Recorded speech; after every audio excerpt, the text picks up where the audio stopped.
ஒரு வார்த்தை கேட்க ஒரு வருஷம் காத்திருந்தேன்.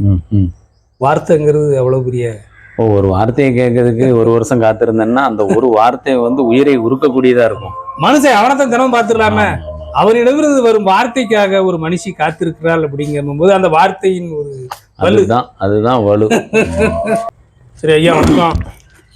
வணக்கம் வணக்கம் கேசவன் சார். கையில என்ன புத்தகம்? கவிஞர் ந. ஜெயபாலன். இவர் வந்து நெல்லையை சார்ந்த ஒரு எழுத்தாளர், கவிஞர்.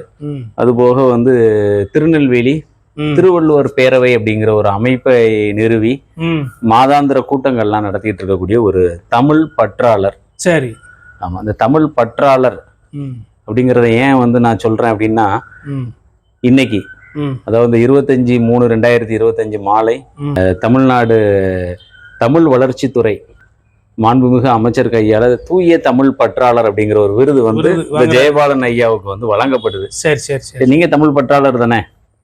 தமிழரா பிறந்த பிறகு இந்த பழந்தமிழ் பொருட்கள் எல்லாம் பார்ப்போம்ல. ஆமா.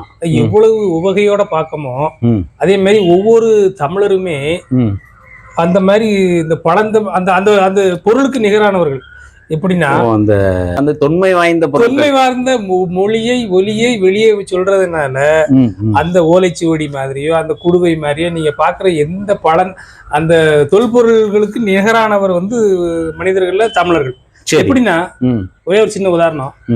சென்னை எவ்வளவு ஒரு பெரிய ஹைடெக் அப்படிம்பாங்கல்ல, உயர் தொழில்நுட்ப நகரம். ஆனா சங்க தமிழ்ல உள்ள பெயர்கள் சென்னையில மிகுதியா இருக்கு. மாநகரத்தின் மையம் வந்து என்னன்னா நுங்கம்பாக்கம்.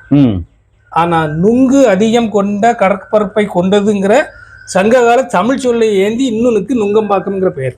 ஆனா அந்த ஊரை நீங்க போகும்போது எல்லாமே ஒரு பெரிய நூதனமா இப்போ வந்து சமீபமான ஒரு பெரிய இதாத்தான் இருக்கும். ஆனா அந்த தமிழ் அதுதான் அந்த பெயரோட அந்த தனி தமிழுக்கு ஆசைப்படுறதுக்கு காரணம். ஆமா. அப்போ அந்த தமிழ் பற்றாளர் அப்படின்னு சிலரை மட்டும் குறித்து சொல்வது, அதை அதன் பொருட்டு ஒரு விருதை வழங்குவது என்பது வந்து தவறு இல்லைங்கிறீங்க? தவறே கிடையாது. அவர் பெரிய ஆசை கொண்டவர். அந்த நீங்க இன்னைக்கு வந்து இந்த தமிழ் மொழியில் வந்து பிறமொழி கலப்பு இருந்த போதும் அந்த கலப்பின்றி தமிழை வந்து பேசக்கூடிய மனிதர்கள் இருக்கிறாங்க. அதுதான் வந்து சிறப்பு. அவர்கள் வந்து பாராட்டுதலுக்கு உரியவர்கள்ங்கிறீங்க. ஆமா ஆமா. என்னன்னா தமிழ் பேராசைன்னு சொல்லுவாங்கல்ல. ஆமா. உண்மைக்குமான பேராசை இது. இந்த மாதிரி அழியும் பொருட்களை நம்ம வந்து கொள்றதுக்கு உள்ள இதா. ஆமா. இது வந்து எவ்வளவு பெரிய ஒரு விஷயம். ஏன்னா அழியா இது ஒரு பெரிய நூதனமான ஒரு விஷயத்த, ஒரு மாயாஜலமான ஒரு விஷயத்த ஒவ்வொரு மொழியின் வாயிலாக நம்ம வந்து 2000 வருஷத்துக்கு முன்னால உள்ள தமிழை நம்ம பேசிட்டு இருக்கும் போது அதை ஒரு ஆசையின் காரணமாக, பேராசையின் காரணமாக வச்சிருக்கனாலதான் அந்த பற்று அவர் வச்சிருக்காரு. அவருக்கு அந்த இதை கொடுக்கதான் சொல்லணும். அந்த விருது வந்து வழங்கப்பட வேண்டிய ஒன்று. ஆமா ஆமா. சரி, இது போக அந்த தமிழ் கலப்பின்றி பேசுறது வந்து ஒரு தமிழனுக்கு வந்து தேவைதானே? ஆமா. இன்னொன்னு, இந்த சமூகம் ஒரு மனிதனுக்கு அளித்த மிகப்பெரிய சொத்து என்று எதை கருதலாம்னா இந்த மொழியை தான். ஆரம்ப காலகட்டத்துல தாயிடமிருந்து இந்த மொழியை படிச்சதுனால அதுக்கு பேர் தாய்மொழி. ஆனா அன்னை மொழி. ஆமா. ஆனா இந்த சமூகத்திடம் இருந்துதான் ஒவ்வொரு மனிதனும் இந்த மொழிங்கிற விஷயத்த வந்து அதிகமா வந்து உள்வாங்குறான். அதனால வந்து இந்த சமூகம் ஒரு மனிதனுக்கு அளித்த மிகப்பெரிய சொத்து, ஒரு மிகப்பெரிய கொடை அப்படின்னா இந்த கிளாசிக்கல் டிவைன் லாங்குவேஜ் அப்படின்னு சொல்லி நம்ம இந்த மொழியை வந்து அறிவிச்சிருக்காங்க. இப்போ கூட ஆங்கில கலப்போட தான் சொல்றீங்க. ஆமா ஆமா. இப்போ தொன்மையான மொழி. இன்னும் வந்து அப்ப இன்றைக்கு இருக்கக்கூடிய இளைஞர்கள் இருக்காங்கல்ல, அவங்க வந்து பெரும்பாலும் பிற மொழி கலப்புல தானே நம்ம அன்னை தமிழை பேசுறாங்க.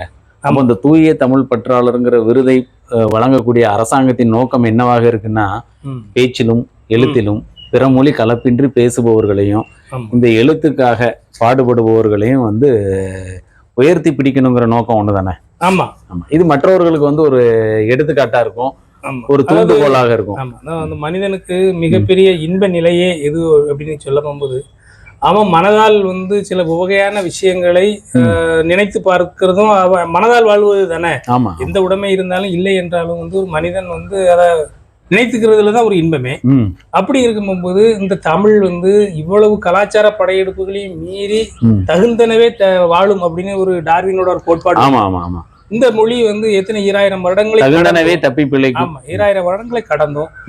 பெரிய தமிழே தெரியாதவனும் நான் அப்படி சொன்ன உதாரணமான நுங்கம்பாக்கம் சொல்ல போகும்போது ரெண்டுமே நுங்குங்கிற வார்த்தையும் பாக்கம்ங்கிற வார்த்தையுமே வந்து சங்கத்தமிழ் பாடல்கள்ல இடம்பெற்ற வார்த்தை. அது இன்னைக்கும் 2025 கடந்தும் வந்து அந்த பெரிய பகுதிக்கு வந்து நுங்கம்பாக்கம்னு பேர் இருக்கும் போது அத மொழியே தெரியாத ஒருத்தன் உச்சரிக்கும் போது தகுந்தன தப்பி பிழைக்கிறது இந்த மொழி. ஏன்னா குளங்கள், அதாவது ஊர்களின் பெயர்கள் கூட குளங்களின் பெயர்களால், அந்த நீர்நிலைகளின் பெயர்களால், இப்ப அந்த பாக்கம்னு சொல்ல கூட அந்த கடற்புறங்கள், அதுதான் பாக்கம், கடற்புறம் தான் இது. அப்போ ஒரு தூய தமிழ் பற்றாளருங்கிற விருதை அவர் பெறுவதின் பொருட்டு நாம பேசக்கூடிய விஷயங்கள் பாத்தீங்கன்னா கடல் அளவு, மலையளவு, குளத்தளவுங்கிற அளவுக்கு வந்து அது வந்து அங்கங்க விரிந்து அந்த பார்வை விரிதலை வந்து கொண்டு வந்துருச்சு. ஆமா அந்த புத்தகம் கூட அவர் இதோட சேர்த்து நிறைய புத்தகங்களை வெளியிட்டு இருந்தாலும் அவர் ஒரு பதிப்பகமே வச்சிருக்காரு. நெல்லையில் வந்து ஜே.ஏ. பதிப்பகங்கிற பதிப்பகம். இலக்கிய பணியை தொடர்ந்து செய்து வருகிறார். வார்த்தை எப்படின்னா காதல்ல கூட இந்த உலகை இன்னும் மீண்டும் மீண்டும் ஒரு பெரிய ஸ்பிரிங் மாதிரி இந்த இது சொல்றாங்களா, இழுத்துக்கிட்டே போகணும் காதல். அதுல கூட ஒரு சமீபத்தில் உள்ள ஒரு பாடல், ஒரு வார்த்தை கேட்க ஒரு வருஷம் காத்திருந்தேன்.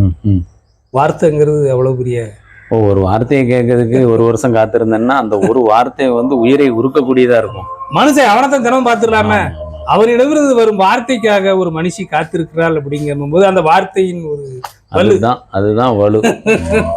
சரி கேசவன் சார், ரொம்ப நன்றி. ஆமா, இன்று அந்த ஜெயபாலன் ஐயாவோட விருது பெறும் ஏனைய பெருமக்களுக்கும் நம்ம வாழ்த்துக்களை வந்து தெரிவிச்சுக்கிறோம். தமிழ்நாடு அரசுக்கும் நன்றி. இந்த ஒரு இதுக்கு கொடுக்கறதுக்கு வாழ்த்துக்கள். நன்றி.